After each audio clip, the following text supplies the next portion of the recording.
കൊല്ലം കുണ്ടറയിൽ police കസ്റ്റഡിയിലെടുത്ത് ക്രൂരമായി മർദ്ദിച്ച കുടുംബാംഗങ്ങൾ താണുകീണ് പറഞ്ഞിട്ടും നിരപരാധിയായിട്ടുള്ള സിയാദിനെ അറസ്റ്റ് ചെയ്ത് കൊണ്ടുപോയി ക്രൂരമായി മർദ്ദിക്കുകയാണ് ഉണ്ടായത്.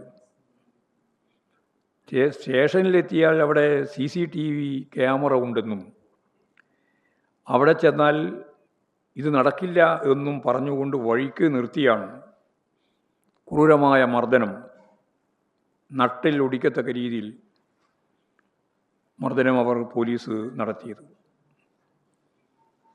പരാതി നൽകിയ കുടുംബം തന്നെ ഇദ്ദേഹം നിരപരാധിയാണ് എന്ന് പറഞ്ഞിട്ടും കള്ളക്കേസിൽ കുടുക്കി മർദ്ദിച്ച് കൊലപ്പെടുത്തുക എന്ന ക്രൂരമായ പ്രവർത്തനമാണ് ഇവിടെ അരങ്ങേറിയത്. ഗുണ്ടാ സംഘങ്ങളെ നിലക്ക് നിർത്താൻ കഴിയാതെ പോലീസ് പാവപ്പെട്ടവനെ തല്ലിക്കൊല്ലുന്ന സ്ഥിതിയാണ് വരുന്നത്. പോലീസ് ഉദ്യോഗസ്ഥനെ വിളിച്ച് പപ്പ പോയി എന്ന് സിയാദിൻ്റെ ചെറിയ മകൾ പറയുന്നതായുള്ള ശബ്ദരേഖ ആരെയും പ്രയാസപ്പെടുത്തുന്ന, വികാരപ്പെടുത്തുന്ന ഒന്നാണ്. ഇത് സംബന്ധിച്ച് കേരള പോലീസിൻ്റെ രീതിയിലുള്ളൊരു അന്വേഷണം നടത്തിയാൽ ഈ ഒരു കാര്യവും പുറത്തു വരാൻ സാധ്യതയില്ല എന്നുള്ളതുകൊണ്ടാണ്